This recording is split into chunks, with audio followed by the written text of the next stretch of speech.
आप कहते हैं गृहस्थ हैं हम, तो हम कैसे गोपीजन कैसे रह रहे हैं? कोई वेश परिवर्तन, कोई क्रिया परिवर्तन नहीं, हर समय चिंतन श्री कृष्ण का। अगर हम वेश भी बना लिया, चिंतन विषय का हो रहा है, तो क्या भगवत प्राप्ति हो जाएगी? क्या दुर्गति नहीं हो जाएगी? पक्का दुर्गति हो जाएगी। हरे शिष्य धर्म शोकन हरे सो गुरु घोर नरक मा परे। औरों की तो बात जाने दो, उन गुरु पद पर बैठे हुए जनों के लिए वो स्वामी जी कहे, अंध बधिर कर लेखा, गुरु शिष्य अंध बधिर कर लेखा, एक न सुने एक नहीं देख। शिष्य सुन नहीं रहा गुरु की, गुरु देख नहीं रहा कि शिष्य क्या कर रहा है, बोले फिर दोनों की गति बिगड़ जाती है। ऐसा नहीं कि आप वेश धारण किए, आपका चिंतन गलत है तो आपको भगवत प्राप्ति हो जाएगी। आप गृहस्थ वेश में आपका चिंतन भगवदाकार है तो आप जगत पावन करने वाले महात्मा हैं।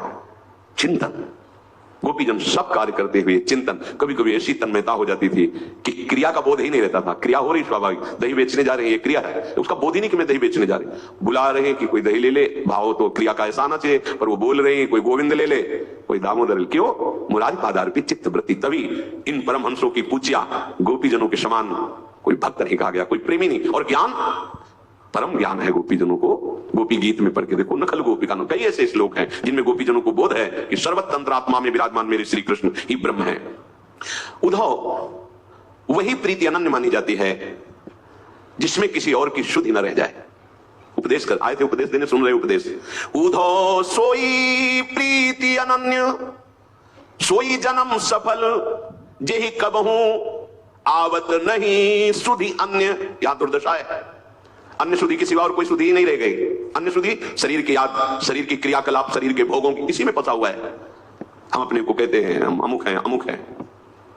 देखो ईमानदारी जब देखी जाएगी तो वही जैसे मौसम कौन कुटिल कलकामी, अपने आप दैन्यता आ जाएगी।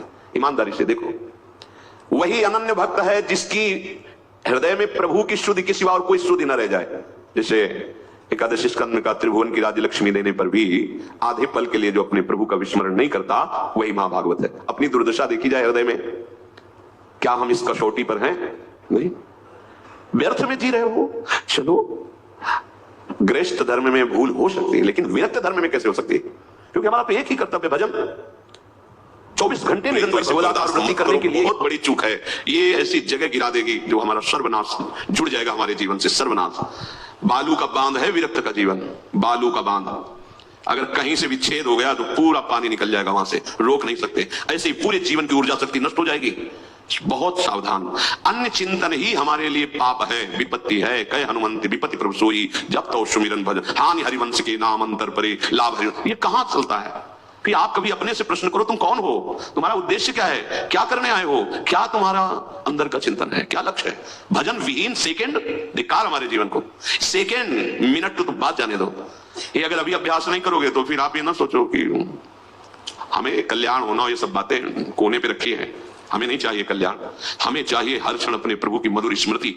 प्रेमी जन अभी क्या सुना, कह रहे हैं तहां न प्रवेश करन पावत को विधि हर सुर सिर मोर, सुख दुख भुक्ति मुक्ति नहीं ज्ञाना ज्ञान। इनका कहीं प्रवेश ही नहीं है हमारी स्थिति का। किसके लिए हम अपना समय बर्बाद कर रहे हैं? क्यों? गृहस्थ में तो उसके बहुत कर्तव्य, भूल हो जाती है तो समझ में आता है, नाना कर्म है, नाना विचार, नाना ये चिंता है, वो अभी नहीं पहुंच पा रहा अपने भाव को। लेकिन विरक्त मार्ग में चलने पर यदि भगवत चिंतन नहीं हो रहा, तब तो मानो बहुत बड़ी हानि हो रही। अगर आप गृहस्थ धर्म से वृंदावन धर्म में आ गए, प्रेम मार्ग में, तो आपके लिए लागू है ये बात। एक क्षण के लिए भजन कैसे छूट सकता है? हमारे तो बार बार प्रश्न आता है, कैसे भजन कैसे छूट सकता है? हर समय आप आए किस लिए हो? आपका उद्देश्य क्या है? आप क्या कर रहे हो? क्या करना चाहिए? ये प्रश्न कभी एकांत में अपने हृदय में करो तो आप में अध्यात्म शक्ति जागृत होने लगेगी। ये प्रमाद, ये ठीक नहीं, ये भजन में अंतर आए ठीक नहीं है, ये बहुत धोखा है, आपके जीवन का धोखा है, आपको जबरदस्ती भोगों में फंसा देगा, अपने आप में अपने आप से नष्ट करवा देगा। मान लीजिए बात, समय नहीं, समय नहीं, इसको जरा सा छोड़ो तो भाग जाता है विषयों में। हम छोड़ेंगे क्यों? हम तो जैसे बलवान दुश्मन जो हमें बहुत पीटता रहा है, अब एक बार कृपा शक्ति के द्वारा हमें इसके ऊपर गर्दन दबाने का अवसर मिला, चढ़ बैठे, अब नहीं छोड़ेंगे। अगर आप उठा तो बहुत बुरी तरह पछाड़ेगा, मारेगा, कितने जन्म तक पीड़ा नहीं मिटेगी, पक्का समझ लो। दब गया है दुश्मन जो हमें काम क्रोध लोभ मोह मद मत्सर मारते रहे, इस मन का सहयोग लेके गुरु कृपा से आज दब गया है। महाबली नाम हमें मिल गया है, सच्ची मान लो। आप जब तक निर्विकारता नहीं, जब तक स्वयं भजन का स्फुरण नहीं, तब तक चैन मत लो। फिर देखना आगे भजन करना नहीं पड़ता, केवल स्वाद लिया जाता है। चल रहा है, सुन रहे हैं, देख रहे हैं, डूब रहे हैं, समय बर्बाद मत करो। सोई जन्म सफल, जेहि कबहू आवत नहीं सुधि अन्य। वही जीवन सार्थक हो गया, अब अन्य स्मरण ही नहीं रह गया। यहाँ प्रभु का स्मरण नहीं, अन्य सब स्मरण बना हुआ है। राग द्वेष की धरा में जी रहा है उपासक, नहीं नहीं, ये तो संसारी पुरुष का लक्षण। राग द्वेष की धरा नहीं, बहुत सावधान। हमरे प्राणनाथ मनमोहन, हम सो उनकी प्रीति, तुमका जानो या रहस्य को, ये निपट अटपटी रीति। उधो हमारे प्राणों के नाथ तो श्याम सुंदर है, बस एक प्रीति हमारी उन्हीं के चरणों में, स्थिति वर्णन कर रहे। तुम क्या जानो, ये प्रेम की अटपटी रीति है, ये बड़ा रहस्य है। इसलिए बोरी सखी कहती है, ना काहू सो बोली बो, ना कोई व्यवहार, बस अपनी कुंवर किशोरी को जियत निहार निहार। तो तुम्हें किशोरी जी नहीं दिखाई दे रही, तो राधा नाम तो दिखाई दे रहा है, इसी में भरा हुआ है पूरा नित्य विहार।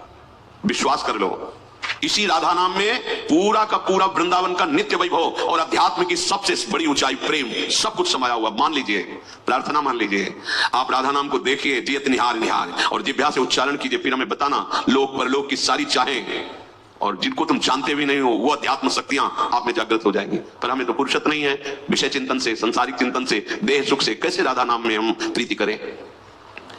हे उद्धव, तुम क्या जानते हो इस रहस्य को? ये प्रेम का मार्ग बड़ा अटपटा है।